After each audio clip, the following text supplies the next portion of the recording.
देखिए, अमेरिका में पढ़ाई के बाद ना ओपीटी पर काम करना कई इंडियन स्टूडेंट्स का प्लान होता है। लेकिन सोचिए, अगर उसी ओपीटी के दौरान जॉब चली जाए, ले ऑफ्स हो जाए या कंपनी अचानक निकाल दे तो क्या करें? क्या अब तुरंत अमेरिका छोड़ना पड़ेगा या कोई दूसरा रास्ता बचता है? आज के इस वीडियो में हम इसी कंफ्यूजन को साफ करेंगे। इस वीडियो में आज हम समझेंगे कि ओपीटी होता क्या है, एक बार रिवीजन कर लेंगे, बेरोजगारी के 90 दिन तक रूल क्या कहता है, जॉब खो जाने पर क्या ऑप्शंस बचते हैं, क्या आप दूसरी जॉब ले सकते हैं और किन स्टेप्स को तुरंत फॉलो करना चाहिए ताकि आपका इमिग्रेशन स्टेटस सेफ रहे। तो चलिए फिर फटाफट से वीडियो को शुरू कर देते हैं। हाय, मेरा नाम है वर्षा दुबे और आप मुझे देख रहे हैं एनबीटी टेक एड पर। तो सबसे पहले समझते हैं कि ओपीटी है क्या, एक बार रिवीजन कर लेते हैं। अगर कोई स्टूडेंट F1 वीज़ा पर अमेरिका में पढ़ाई कर रहा है तो कोर्स पूरा होने के बाद उसे अपने फील्ड से जुड़ी हुई जॉब करने का मौका दिया जाता है।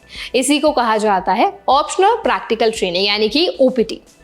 ये एक तरह का परमिशन पीरियड है जिससे आप अपनी पढ़ाई को रियल वर्क एक्सपीरियंस के साथ कनेक्ट कर सकते हैं। मेनली क्या होता है, ओपीटी 1 साल का होता है, लेकिन अगर आपने स्टेम फील्ड यानी कि साइंस, टेक्नोलॉजी, इंजीनियरिंग या मैथमेटिक्स में डिग्री की है तो आपको 3 साल तक ओपीटी पर काम करने की परमिशन मिल सकती है। अब बात करते हैं उस सबसे इंपॉर्टेंट रूल की जो बहुत सारे स्टूडेंट्स को मुश्किल में डाल देता है। ओपीटी शुरू होने के बाद आपको कुल 90 दिनों से ज़्यादा बेरोजगार रहने की इजाज़त नहीं है। मतलब अगर आपकी नौकरी चली गई तो आपके पास जॉब ढूंढने और नई जॉब शुरू करने के लिए सिर्फ 90 दिनों का समय है। अगर ये 90 दिन क्रॉस हो जाते हैं तो इमिग्रेशन नियमों के हिसाब से आपको आउट ऑफ स्टेटस माना जा सकता है। इसका मतलब ये हो सकता है कि आपका सर्विस रिकॉर्ड खतरे में पड़ जाए और आगे वीज़ा या ग्रीन कार्ड के प्रोसेस में दिक्कतें बढ़ सकती हैं। लेकिन यहाँ एक बहुत इंपॉर्टेंट बात समझना बहुत ज़रूरी है। अगर ओपीटी पर आप हैं, जॉब पर हैं और आपको निकाल दिया जाता है तो उसका मतलब ये नहीं है कि आपका वीज़ा स्टेटस तुरंत खत्म हो जाएगा। आप नई जॉब ढूंढ सकते हैं और अगर वहाँ जॉब आपकी पढ़ाई वाले फील्ड से जुड़ी है तो आप उसे ओपीटी के तहत लीगली भी कर सकते हैं। ओपीटी आपको सिर्फ एक कंपनी में बांध के नहीं रखता है। आप एम्प्लॉयर चेंज कर सकते हैं, बस नई जॉब एजुकेशनल बैकग्राउंड से मैच होनी चाहिए। अब बात आती है उस स्टूडेंट की कहानी जिसकी वजह से डिस्कशन और इम्पॉर्टेंट हो गया है।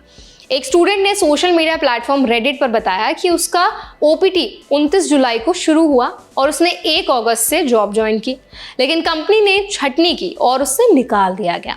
वो 90 दिनों के करीब बेरोजगार रहा और अब उसे समझ नहीं आ रहा कि क्या वो अमेरिका में रह सकता है या उसे वापस जाना पड़ेगा। ये केस आज हजारों इंडियन स्टूडेंट्स का रियलिटी बन चुका है।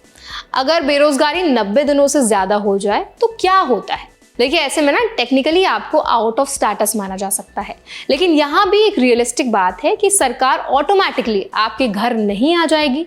सर्विस सिस्टम बेरोजगारी को सीधे ट्रैक नहीं करता, लेकिन जितना ज्यादा समय बीतेगा रिस्क बढ़ता जाएगा। अगर फ्यूचर में आप वीजा एक्सटेंड कराना चाहें तो H1B अप्लाई करें या परमानेंट रेजिडेंसी का प्रोसेस शुरू करें, तो ये बेरोजगारी की ओवर लिमिट आपके अगेंस्ट जा सकती है। तो ऐसे में आपको करना क्या है उस पर बात कर लेते हैं। सबसे पहला कदम है अपनी यूनिवर्सिटी के इंटरनेशनल स्टूडेंट ऑफिस से तुरंत कांटेक्ट करें। उनका काम यही होता है कि आपको लीगल तरीके से सही रास्ता बताएं। वो आपको बताएंगे कि आप नई नौकरी कैसे ढूंढ सकते हैं, क्या कोई वॉलंटियर वर्क आपके फील्ड में काउंट हो सकता है, और अगर बिल्कुल कोई ऑप्शन ना हो तो किस प्रोसेस से आप अपनी स्टेटस सेव कर सकते हैं।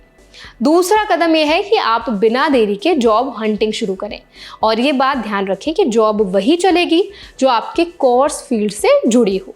जैसे अगर आपकी डिग्री कंप्यूटर साइंस में हो तो आपका काम आईटी सेक्टर से जुड़ा होना बहुत इंपॉर्टेंट है। तीसरा ऑप्शन ये भी हो सकता है कि आप कोर्स एक्सटेंशन या हायर डिग्री यानी मास्टर्स या पीएचडी के लिए अप्लाई कर दें। इससे आपका स्टेटस वापस F1 मोड में आ सकता है और ओपीटी के रूल्स रीसेट हो सकते हैं। अब बात करते हैं इंडियन स्टूडेंट्स को आगे किन बातों का ध्यान रखना है। तो देखिए, ओपीटी शुरू होते ही ना जॉब सर्च और नेटवर्किंग शुरू कर दें। ये देरी आपको बिल्कुल भी नहीं करनी है। कंपनीज की ले ऑफ न्यूज़ पर नज़र रखें, बैकग्राउंड प्लान हमेशा तैयार रखें। अगर आप स्टेम फील्ड में हैं तो 3 साल ओपीटी एक्सटेंशन को टाइम पर अप्लाई करें।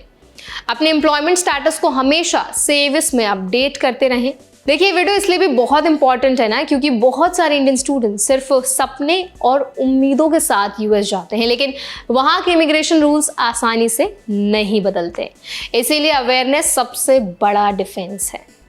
तो आई होप इस वीडियो में आपको समझ आ गया होगा कि अगर आप OPT पर हैं और आपकी जॉब चली जाती है तो आप क्या क्या स्टेप्स फॉलो करके अपना स्टेटस जो है वो सेफ गार्ड कर सकते हैं।